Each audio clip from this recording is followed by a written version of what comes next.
예, 일단 뭐 인베스트라고 되어 있는 그 유치권 특강이라고 되어 있는데 그 자료 같은 경우는 그 구독션에 2017 타경 1080 뭐뭐 사건 되어 있는데 일산 동구 사리현당이라고 되어 있잖아요. 여기 저희 팜플렛 중에서 저번에도 말씀드렸듯이 7번째 낙찰받은 사건입니다. 7번째 낙찰받은 사건이고, 일단 저희가 저번 시간에 유치권에 관해서 이론 공부를 했는데 이론 공부를 조금 더 정리를 좀 해보도록 하겠습니다. 거기 프린트물 중에서 제7장 유치권이라고 되어 있는 320조 제320조 유치권의 내용되어 있는 그 프린트물을 잠깐 보겠습니다. 7장이요? 네.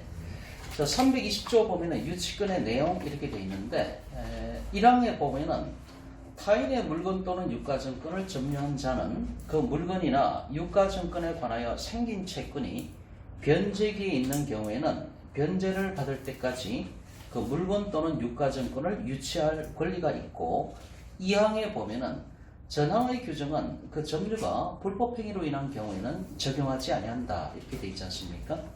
그래서 저번 시간에 말씀드렸듯이 이 320조에서 유치권의 요건이 나온다는 얘기죠. 자, 기억나십니까? 유치권이 성립하려면은 이 법조문을 보고 하셔도 괜찮습니다. 점유. 첫 번째가 이제 한번 생각해 보자. 첫 번째 목적물을 점유해야 된다. 그 다음에 변제기. 두 번째는 이제 변제기가 도래해야 된다. 법조문에 다 나오잖아요. 변제기 도래해야 되고, 세 번째 관하여 생긴 채권. 관하여 생긴 채권을 다른 말로 뭐라고 관련성. 하죠? 결련성이라고 결련성. 얘기합니다. 결련성. 네 번째 배제 특약. 유치권 배제 특약이 없어야 된다는 것이죠. 첫 번째, 두 번째, 세 번째는 아까 법조문에서 도출되는 것이고요. 네 번째, 유치권 배제 특약이 없어야 된다는 것은 이것은 대법원 판례가 인정하는 것이죠. 이렇게. 점유는 무슨 점유해야 됩니까? 불법 점유는 안 된다라고 되어 있지 않습니까? 네. 불법 점유는 안 되고 적법한 점유해야 된다는 얘기죠. 이것이 거기 320조 유치권의 내용에서 다 나오는 그런 얘기들입니다.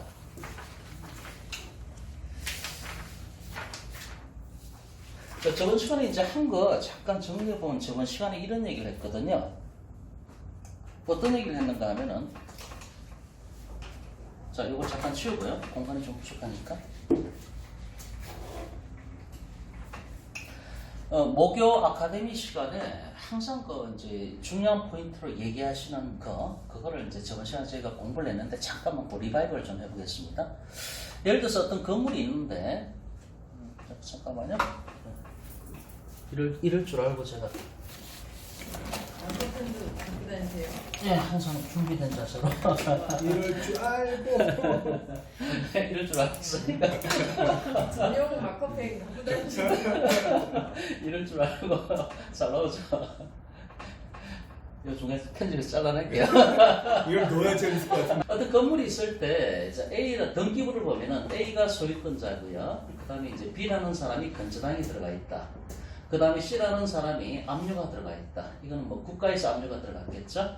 그 다음에 네 번째 이제 유치권이 들어가겠죠. 이렇게 됐을 때 모교 아카데미에서 가장 중요한 논점으로 거기 이제 강의할 때 비판하시는 부분이 어떤 부분인가 하면은 이것이 경매로 넘어갔을 때 이 유치권이 낙찰받은 사람이 이 유치권을 떠나야 되는 것인가, 이 문제거든요.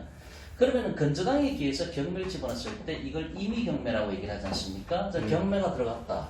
그러면은 나중에 이제 유치권 신고를 하겠죠. 경매 들어간다 싶으면 이제 유치권자가 유치권 신고를 하고 유치권 주장을 하겠죠, 그죠? 그러면은 낙찰자가 이걸 떠나야 되는 거죠, 기본적으로.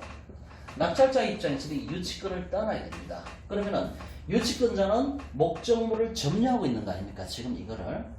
그러면은 낙찰자가 유치권자가 주장하는 그 공사대금 채권, 예를 들어 10억이면은 그 유치권을 10억에 대해서 유치권 주장을 하고 있는데, 낙찰자가 그 공사대금 채권에 해당하는 10억 원을 유치권자한테 줘야만 유치권자가 점유하고 있는 점유를 낙찰자한테 넘겨주는 것이거든요. 그럼 결과적으로 이거는 뭡니까? 낙찰자가 유치권을 인수하는 거 아닙니까? 그죠? 인수주의가 되는 거죠.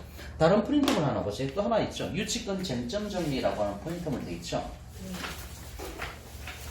유치권 쟁점정리라고 돼 있고, 자, 이제 91조가 나와 있는데, 이것은 민사집행법 91조입니다. 민법이 아니고, 민사집행법 91조가 되는데, 자, 인수주의냐, 잉여주의냐, 이렇게 돼 있는데, 그 1항에 보면은, 압류채권자의 채권에 우선하는 채권에 관한 부동산의 부담을 매수인에게 인수하게 하거나, 매각대금으로 그 부담을 변제하는데 부족하지 아니하다는 것이 인정된 경우가 아니면은 그 부동산을 매각하지 못한다. 이렇게 돼 있고, 자, 2항을 보세요. 2항 보시면은 매각 부동산 위에 모든 저당권은 매각으로 소멸된다.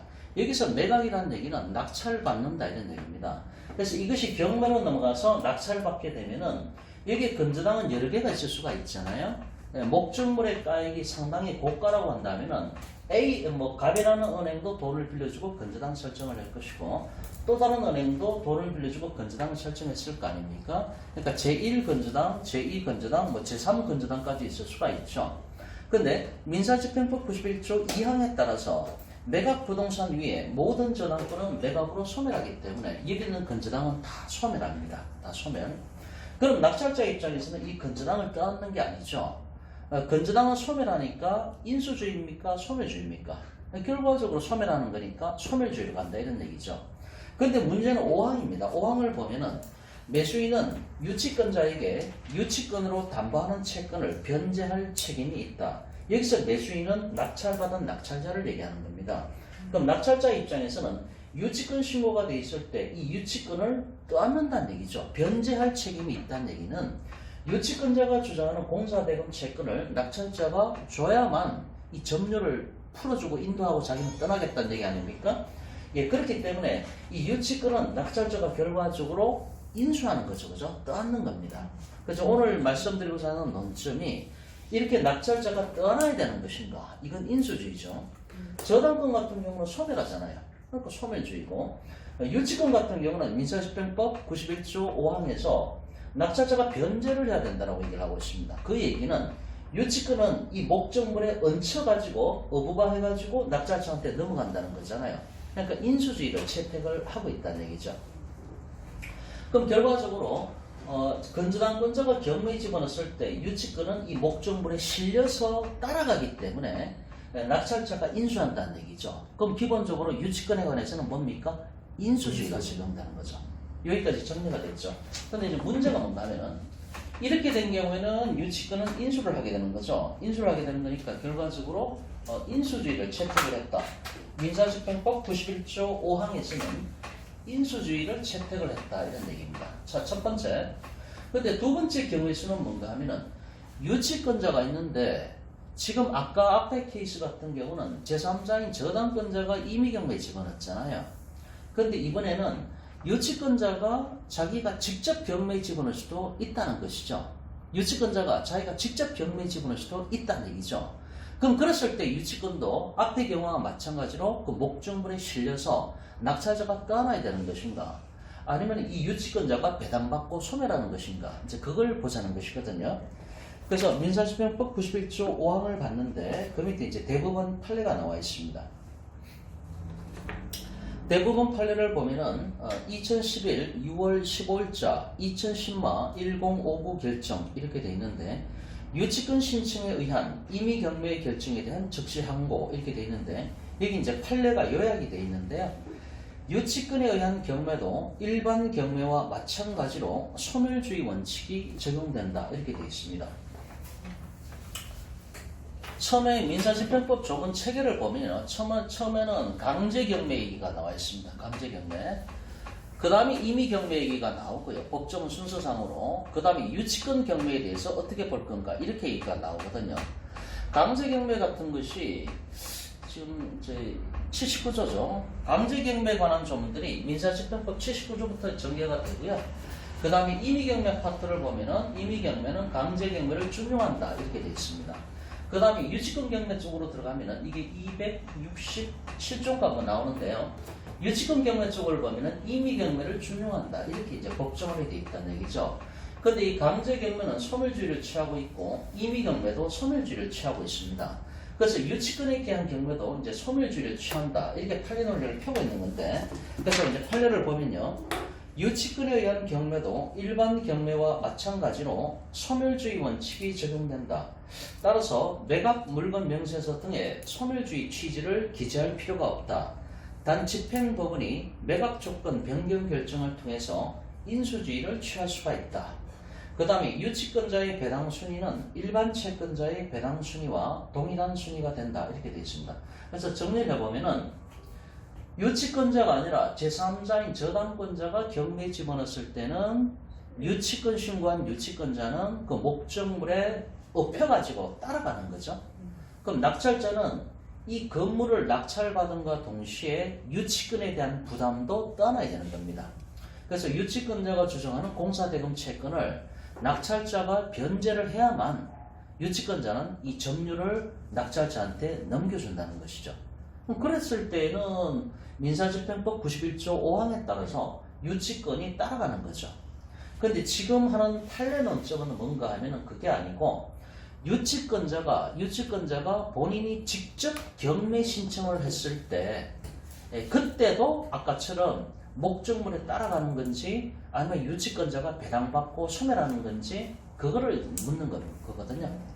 결론적으로 유치권자가 직접 경매 신청을 했을 때에는 유치권은 이때는 소멸주의로 간다는 게 판례 입장이고 일반 채권자와 동순위로 배당받고 소멸한다.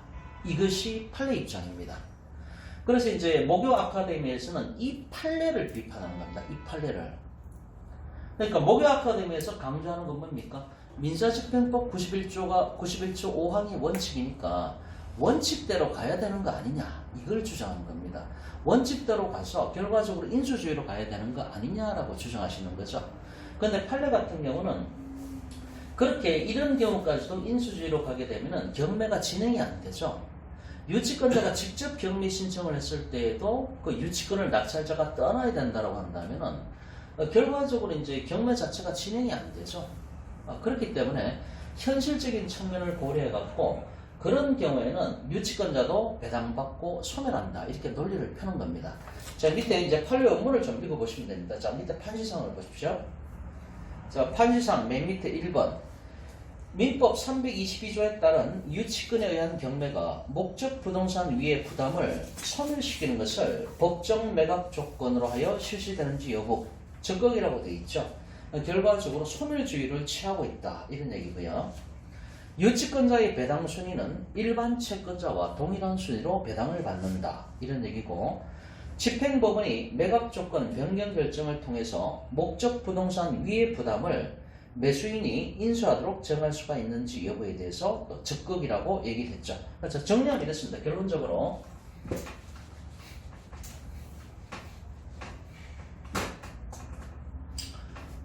유치권자가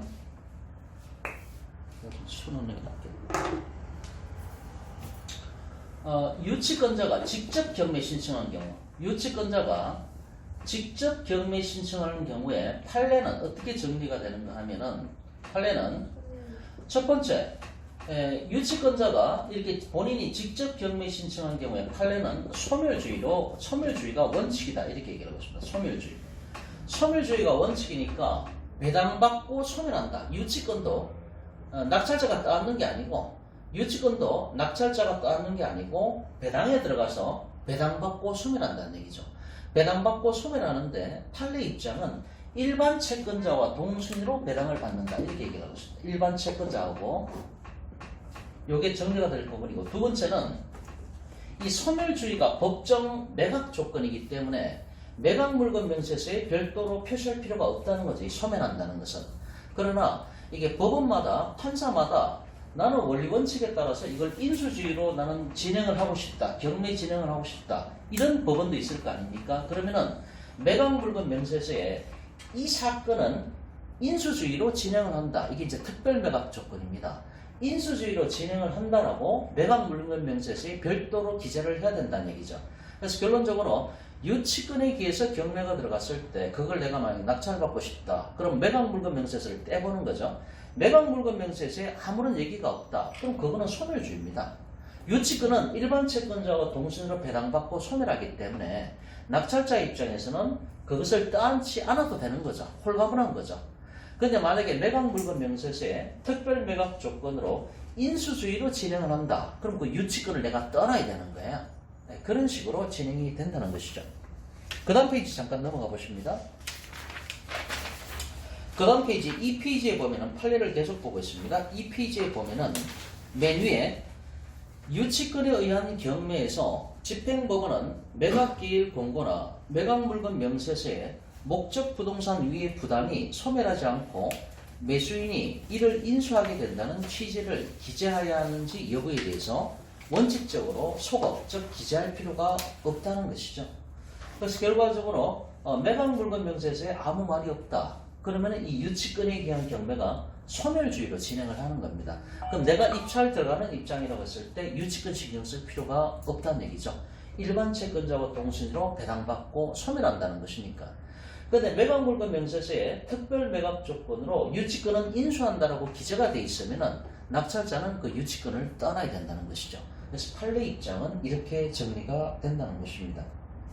그래서 밑에 결정요지, 자 1번 민사집행법 91조 2항 3항하고 268조는 경매의 대부분을 차지하는 강제경매와 담보권 실행을 위한 경매에서 소멸주의를 원칙으로 하고 있고, 그 중간에 밑줄 유치권에 의한 경매를 인수주의를 원칙으로 진행하면은 매수인의 법적 지위가 매우 불안정한 상태에 놓이게 된다는 점.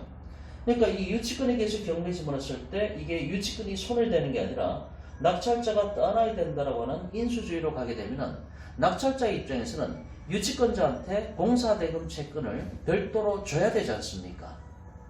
그러면은 입찰 들어가는 입찰대금뿐만 아니고 유치권자한테 줄 돈도 별도로 준비를 해놔야 되잖아요. 별도로. 그럼 부담이 커지는 거죠. 그래서 인수되는 부담의 범위를 어떻게 설정하느냐에 따라 인수주의를 취하는 것이 오히려 유치권자에게 불리해 줄 수 있다는 점 등을 함께 고려하면은 유치권에 기한 경매도 강제 경매나 담보권 실행을 위한 경매, 이게 임의 경매죠. 이거와 마찬가지로 목적 부동산 위의 부담을 소멸시키는 것을 법정 매각 조건으로 하여 실시가 되고, 우선 채권자뿐만 아니라 일반 채권자의 배당 요구도 허용되고, 유치권자는 일반 채권자와 동일한 순위로 배당을 받을 수 있다고 보아야 한다는 것이죠. 다만 집행법원은 법정 매각 조건과는 달리 매각 조건 변경 결정을 통하여 목적 부동산 위의 부담을 소멸시키지 않고 매수인으로 하여금 인수하도록 정할 수가 있다. 그래서 아무 말 없으면 소멸주의로 간다는 것이고, 판례는 예외적으로 특별 매각 조건으로 낙찰자한테 유치권을 떠안게 하고 싶으면 인수주의로 진행한다라고 매각 물건 명세서에 명시를 해야 한다는 것이죠. 다시 이제 아까 거기 저희들 사리한 사건 있지 않습니까? 사건을 잠깐 보겠습니다. 구독선 자료 아까 있었던 거 2017 타격 108 땡땡 사건이죠. 경기도 고양시 일산 동구 사기현동 이렇게 돼 있죠. 보면 오른쪽에 입찰 진행 내용을 보면은 이거는 이제 물건 종변은 일단 임야입니다. 임야라는 얘기는 산이라는 얘기죠. 오른쪽에 보면은 1차 때 2018년 2월 6일이죠. 입찰 기일이. 이때 감정 가격이, 다시 말해서 최저 매각 가격이 얼마였습니까? 14억짜리였잖아요. 14억짜리인데 유찰되고 2차, 3차 쭉 내려와서 4차 때도 그렇고 5차 때 낙찰 받았는데 5차 때 얼마까지 떨어졌습니까? 최저 매각 가격이 4억 8,700까지 떨어졌잖아요. 그러면 14억짜리가 무려 10억이 디스카운트가 돼가지고 4억 원까지 내려갔지 않습니까? 그죠? 4억 원까지. 근데 5차 때 낙찰 받았는데 낙찰가가 얼마입니까? 4억 9,800이잖아요. 그러니까 14억짜리를 4억에 낙찰 받았으니까 이게 9억이나 10억이나 덕을 본 거잖아요. 그러니까 저희 회사에서도 유치권 걸려있는 물건을 막 14억짜리를 이게 4억까지 떨어질 때까지 기다렸다가 4억에 낙찰 받은 다음에 유치권을 깨고 나서 다시 재감정을 받아가지고 다시 14억에 내놓을 거 아닙니까? 그럼 이 전매 차익이 얼마입니까? 10억의 순수익이 생기는 거잖아요. 그러니까 이제 고객분들한테 뭐 45% 수익을 주고도 회사는 돈이 많이 남는 거죠. 이런 식으로 이제 진행이 되는 거죠. 거기 4차 때 보면은 2019년 1월 29일인데 이때 최저 매각 가격이 4억 8,700까지 떨어져서 지금 누가 들어가서 낙찰 받았지 않습니까? 4차에서. 예. 4차 때 몇 명이서 들어갔습니까? 3명이 세 명. 들어갔죠. 3명이 들어가서 6억 3,800을 쓰신 분이 3명 중에 1명이 이제 최고가를 써냈죠. 6억 3,800에 낙찰 받았죠. 근데 이 최고가를 써내신 분이 미납을 했죠. 그죠? 미납을. 이분은 입찰 보증금을 지금 날렸죠. 네. 들어가서 낙찰 받았는데 잔금 납부를 안 하면은 입찰 보증금 10% 몰수당하잖아요. 저 얼마나 날렸습니까? 최저 매각 가격이 4억 8,700이니까 입찰 보증금은 10%잖아요. 4,870만 원이 입찰 보증금 미리 선납을 해놨는데 나머지 90%에 해당하는 잔금 납부를 안 했기 때문에 앞에 10% 선납한 거 몰수당하잖아요. 법원에다가. 얼마 날렸습니까? 4,870만 원 날린 겁니다. 그렇죠? 결과적으로 5천만 원 돈 순식간에 날린 겁니다. 이렇게 입찰 보증금이 잔금 미납으로 인해서 법원에서 몰수를 하죠. 몰수당했을 때 이 돈은 어디로 갑니까? 법원이 꿀꺽합니까? 아니요. 법원이 꿀꺽하는 게 아니고 아니죠. 이 물건으로. 뭐 정부가 국가가 깡패가 아니잖아요. 뭐 애국계 어떤 사람은 저는 전세 못 예, 그래서 대장으로 들어. 이게 낙찰 받았는데 잔금 미납을 하면은 입찰 보증금 10% 낸 건 몰수당하잖아요. 근데 이렇게 이거는 5차까지 안 내려가 봤는데 저는 어떤 거는 막 10몇 차까지 내려간 사건도 봤는데 중간에 잔금 미납을 한 사람이 3경우나 3사람이 있었어요. 근데 장난이 아니에요. 앞에 사람 2억 날리고 그 다음 사람도 2억 날리고 이런 식으로 입찰 보증금 10% 자체가 20억짜리 30억짜리 물건은 기본적으로 입찰 보증금 자체가 2억 3억 막 되잖아요. 그래서 몇 억이 한 5억이 밀린 걸 봤어요. 근데 그거는 법원에서 꿀꺽하는 게 아니고 맨 끝에 가서 낙찰 받는 사람이 있잖아요. 그럼 그 사람이 낙찰 대금을 완납을 할 거 아닙니까? 그 돈하고 입찰 보증금 몰수당한 거 앞에 여러 사람 몰수당한 거 있잖아요. 합산을 합니다. 합산을 해서 채권자들한테 배당을 해주는 거죠. 그러면 경매 직원은 경매 신청 채권자 입장에서는 이렇게 잔금 미납을 하는 사람이 있으면 기분이 어떻습니까? 좋죠. 고맙죠. 그것까지 합쳐서 내 배당을 받게 되는 거니까. 예. 어쨌든 자 5차 때 이제 4억 8,700이었는데 낙찰가가 4억 9,800입니다. 1,000만 원 정도 더 써냈죠, 그죠? 예. 그러니까 5차 때 최저 매각 가격에서 한 1,000만 원 정도 올려서 낙찰을 받았습니다. 이걸 중간에 낙찰 받은 사람은요. 예. 잔금을 마련할 수 있을 거라고 생각하고 했는데 그렇죠. 대출이 안 나왔거나. 여러 가지 경우의 수가 있는데 경락자금 대출이 안 나왔을 수도 있어요. 근데 두 번째는 뭔가 하면은 내가 낙찰 받았는데 낙찰 받고 나서는 이제 서류 열람이 다 가능하거든요. 그 앞에 국세가 있으면 국세가 얼마인지도 다 확인이 됩니다. 근데 세금 같은 경우는 입찰 들어가는 입장에서는 세금 관계는 알 수가 없습니다. 그건 오픈되는 정보가 아니거든요. 이게 경매가 아니고 한국자산관리공사에서 하는 그 캠코에서 하는 공매 같은 경우는요 전화하면은 친절하게 알려줍니다. 등기부에 있는 이게 압류 들어간 게 있는데 이게 국세가 뭐냐고 이게 재산세냐 뭐냐 지방세냐 뭐냐 이거 다 알려줍니다. 얼마가 되냐 이런 것까지. 그리고 이제 압류한 날짜가 아니라 법정기일이 중요하기 때문에 법정기일 날짜가 언제까지도 친절하게 캠코에서는 안내를 해줍니다. 근데 경매는 베일에 가려져 있어요. 다 가려져 있습니다. 그래서 이제 경락자금 대출이 안 나왔을 수도 있고 또는 자기가 낙찰받고 나서 서류를 빼보니까 잘못 들어왔다는 거죠. 위에 유치권이 걸려있는데 유치권 액수가 장난이 아니에요. 뭐 그런 경우라든지. 그럼 자기가 준비가 안 됐으니까 못 깰 거 아닙니까? 그죠? 근데 저희 회사 같은 경우는 미리 다 준비를 하잖아요. 유치권 확실하게 깰 자신이 있어야 이제 낙찰 받는 거니까. 그래서 5차 때 이제 입찰이 2명이 들어갔는데 낙찰을 받으신 분이 강남구에 저는 이분은 상당히 낯익은 이름입니다. 최모님이라고 좀 들어가 있죠, 그죠? 예. 그래서 이제 2명이 들어갔는데 한 명이 최땡 뭐 이렇게 되시는 분이 있는데 이분이 이제 낙찰 받았습니다. 그래서 이제 대금 납부까지 했고 배당 종결 처리까지 된 사건입니다. 요거는 이제 토지만 매각이 됐죠. 토지인데 뭐 사리현동 이렇게 돼 있지 않습니까? 이렇게 돼 있고 밑에 참고사항을 보세요. 참고사항을 보면은 그 본건 낙찰 뭐 이렇게 돼 있고 대금 미납한 적이 있다 이런 기록이 있고 본건 토지는 지목이 임야라고 돼 있는데 다음과 같이 건축 신고를 필요하고 토목공사 중인 토지로서 이를 고려하여 평가를 하였다. 그 다음에 건축 신고 내용은 일산 동구청 관할과에 문의한 바 조사 시점 현재 유효한 것으로 확인되었으나 건축 신고 관련 세부적인 내용이라든가 승계 가능성 및 유효 기간은 재확인을 반드시 하니까 경매 참가인 등은 경매 참여 시에 유의하시기 바랍니다. 이렇게 되어 있죠. 그 다음 별표 보시면은 본건 지상에 적치물이 쌓여있고 가건물도 있고 근데 권은 미상으로 해체 및 이동이 용이한 바 평가에서 제외를 했다. 이런 얘기고. 자, 이게 문제가 되는 게 뭔가 하면 지금 건축을 하고 있는 과정이었잖아요. 그죠?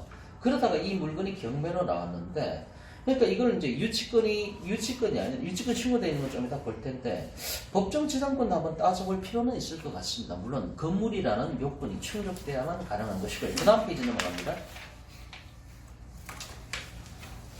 그 다음 페이지에 보면은 뭐 임차인 현황 메뉴에 임차인 현황은 당연히 임차인이 없죠. 그죠?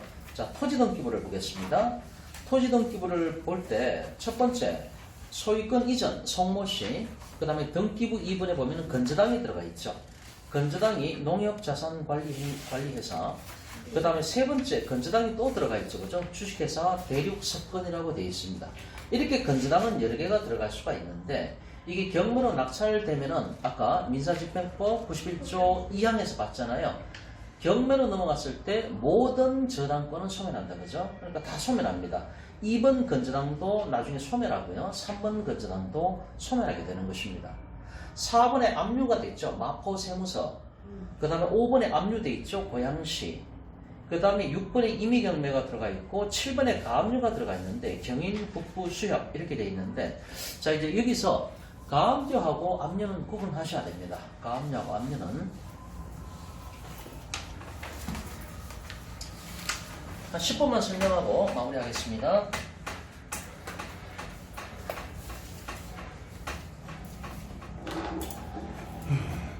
첫 번째 이제 가압류를 먼저 들어가죠. 가압류 먼저 들어가고 보통 그 다음에 소송을 제기합니다. 소송을 제기해서 확정 판결 받죠. 확정 판결 받고 나서 그 다음에 이제 보통 강제 경매로 많이 들어가죠. 기본적으로 이렇게 진행이 되는데 강제 경매에 들어가서 경매 개시 등기가 되면 압류 효력이 발생을 하죠. 그래서 이제 소송을 들어갈 때 보통 가압류를 먼저 걸고 시작을 하죠. 왜냐하면은 소송을 제기해서 확정 판결을 받아도 강제 집행 들어가려고 보니까 이 사람이 벌써 재산을 다 빼돌렸다는 얘기죠. 그럼 아무 소용이 없잖아요. 그러니까 가압류 먼저 걸고 소송을 들어갑니다. 보통 뭐 가압류를 걸고 안 걸고 그거는 본인의 마음입니다. 의사 선택의 자유 선택의 여지가 있는데 가압류를 안 걸어놓으면 나중에 확정 판결 받아놔봐야 재산을 이미 빼돌렸으면 소용이 없잖아요. 그러니까 미리 가압류를 걸고 들어간다는 얘기죠. 가압류를 걸고 꼼짝 못하게 만들어 두는 거죠. 재산 못 빼돌리게 만들어 놓고 소송을 제기해서 확정 판결 받고 이 확정 판결서를 집행권원회에서 법원에 가가지고 이제 강제경매 신청을 하게 되죠. 강제경매 신청을 하면은 등기부에 강제경매 개시등기가 기재가 되잖아요. 그럼 그 순간에 압류 효력이 발생을 합니다. 이걸 본압류라고 보통 얘기를 하죠.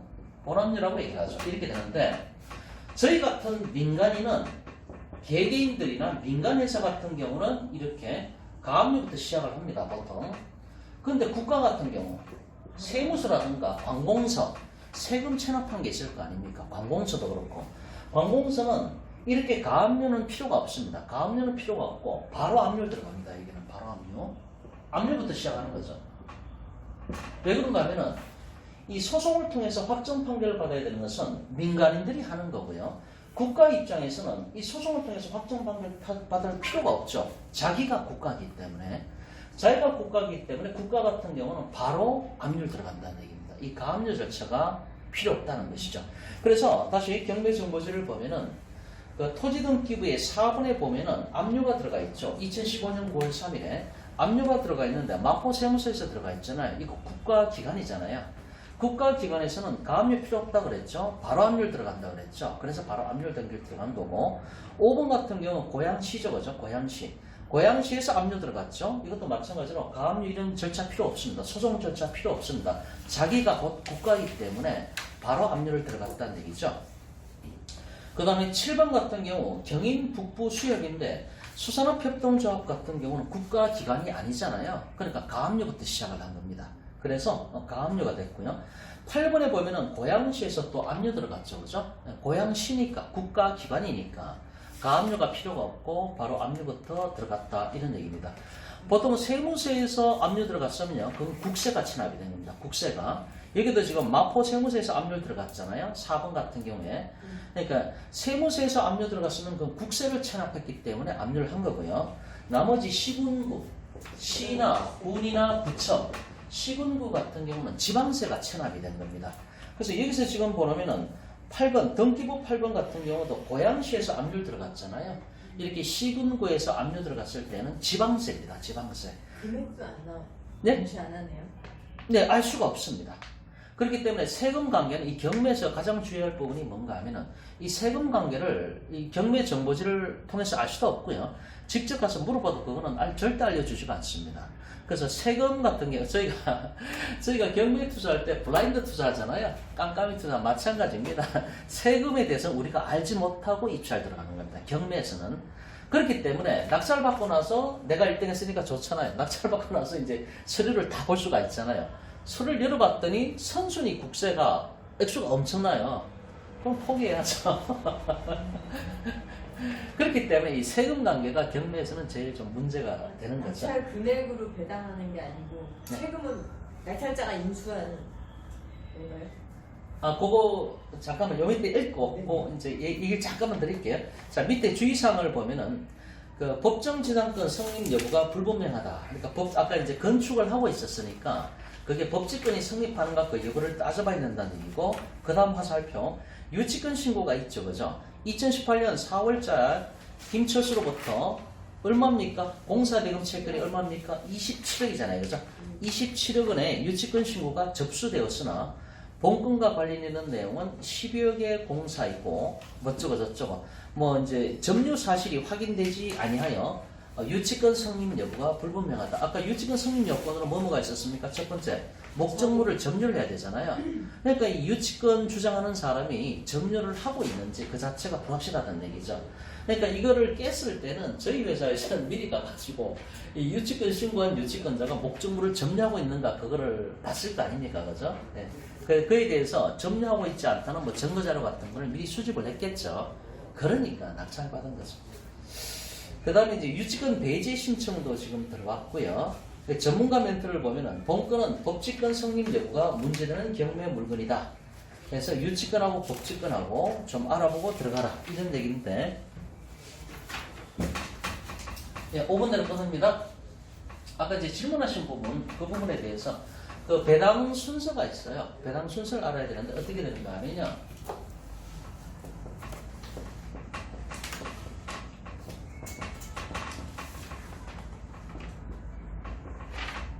이걸 암기하면 좋습니다. 예, 이게 암기하면 좋습니다. 최우선 면제. 이게 소액임차인이 최우선 면제, 당했어요. 예, 당해세, 그 다음에 일반 조세. 이 당해세를 빼고 나머지 일반 조세, 그 다음에 공과금, 그 다음에 우선 변제권에 해당하는 것들, 우선 변제권에 해당하는 것들, 그 다음에 여기는 임금 채권, 또 조세, 또 공과금. 마지막 꼴찌가 뭡니까? 일반 채권. 이 순서로 이제 배당이 진행되게 되는데, 아까 질문하신 그 부분에 대해서는 여기서 당해세라든가, 그 다음에 이제 이 우선 변제권에 해당하는 것보다도 날짜가 앞선 조세나 공과금, 이런 것들은 먼저 배당을 받습니다. 먼저. 그러니까 이것이 먼저 배당을 받기 때문에 내가 입찰 들어갔을 때 여기서 당해세라든가 조세라든가 이런 게 먼저 배당을 받았을 수가 있어요. 그래서 이거는 배당을 따져봐야 된다는 거죠. 복잡한 문제가 제기가 된다는 것이죠. 이게 우선 변제권에 들어가는 것들이 저당권, 전세권, 저당권, 전세권, 가등기 담보, 그 다음에 이제 등기된 임차권, 이런 것들이 여기에 위치를 하는 겁니다. 근데 이거죠. 여기서 보면은 거기 8번의 압류 같은 경우도, 등기부 8번의 압류 같은 경우도 고양시가 압류 들어간 날짜가 언제입니까? 2018년 12월 5일이잖아요. 이 등기부상으로는 맨 꼴찌 8번으로 등기가 돼 있잖아요. 압류 등기가. 근데 배당할 때는 이 압류 등기한 날짜가 기준이 아니고요. 세금 같은 경우는 법정기 기준입니다. 법정기. 그러니까 처음에 이걸 보고 권리분석을 하면 안 되는 거죠. 고양시가 맨 꼴찌 8번에 2018년 12월 5일에 압류를 했으니까 이 고양시가 맨 꼴찌로 배당을 받겠지. 이게 아니라는 얘기입니다. 그래서 압류 등기한 날짜가 아니라 세금 같은 경우는 법정기일을 기준으로 하는데 이 법정기일을 우리가 알 수가 없습니다. 법정기일이 뭔 말인가 하면은 법정기일이라고 하는 것은 첫 번째 이제 세금의 종류는 일단 기본적으로 세 가지인데 우리가 알고 있는 두 가지만 말씀을 드리면 첫 번째는 뭔가 하면은 신고 납부하는 세금이 있지 않습니까? 신고 납부. 양도소득세 신고를 해야 되잖아요. 그게 신고 납부하는 세금이 되는 거죠. 근데 재산세 같은 경우는 어떻게 합니까? 고지납부잖아요. 고지납부. 재산세는 내가 신고하는 게 아니라 국가에서 고지서가 날라오잖아요. 이제 두 가지가 있다. 편하게 그렇게 생각하시면 돼요. 하나 더 있는데 생각하실 필요가 없고 우리가 자영업자들 같은 경우는 부가가치세 신고 기간에 신고를 해야 되잖아요. 그렇게 신고 납부하는 그런 세금이 있고요. 그 다음에 고지납부 같은 경우는 이제 재산세 같은 경우 고지서가 날라오잖아요. 가만히 있어도 날라오잖아요. 그러면 이 법정기일이 뭔가 하면은 이 고지납부 같은 경우는 발송일입니다. 발송일. 국가에서 이제 뭐 이게 날라오지 않습니까? 그죠? 네. 그런 식으로 이 법정기일이 각각 다르다는 얘기죠. 법정기일이. 네, 그렇기 때문에 여기는 압류된 날짜가 고양시 같은 경우 등기부 8번에 고양시 같은 경우에 압류 등기된 날짜가 2018년 12월 5일이지만은 그럼 이게 순서상으로 봤을 때 맨 꼴찌잖아요. 꼴찌로 배당받을 것인가? 그게 아니란 얘기죠. 이 고양시에서 압류는 이때 들어갔다는 얘기인데 세금은 그 이전에 성립됐을 수가 있다는 얘기입니다. 그 날짜가 법정기일인데 그 법정기일을 우리가 모른다는 얘기죠. 그래서 이제 낙찰받고 나서 좋다고 막 들어가서 떼봤는데 자기는 압류 등기가 세금 압류가 맨 꼴찌여서 괜찮다고 생각했는데 보니까 세금이 맨 앞에 있어요. 법정기일이. 그럼 얘가 먼저 배당을 다 받아버리는 거죠. 그럼 얘가 먼저 배당을 받아버리면 밑으로 내려가시면 남는 게 없죠. 이게 맨 일반 채권인데, 자, 복습합니다. 아까 유치권에 대해서 판례가 유치권에 의해서 경매 신청을 했을 때 유치권자도 배당받고 소멸한다라고 판례가 맞죠. 근데 배당받는 순위가 뭐라 그랬습니까? 일반 채권자와 동순이라는 얘기 했잖아요. 결과적으로 꼴찌로 배당받게 하겠다는 게 유치권 판례에서 나온 대부분의 입장입니다. 일반 채권자가 꼴찌거든요. 일반 채권자와 동순위로 배당을 받겠다 이런 얘기입니다.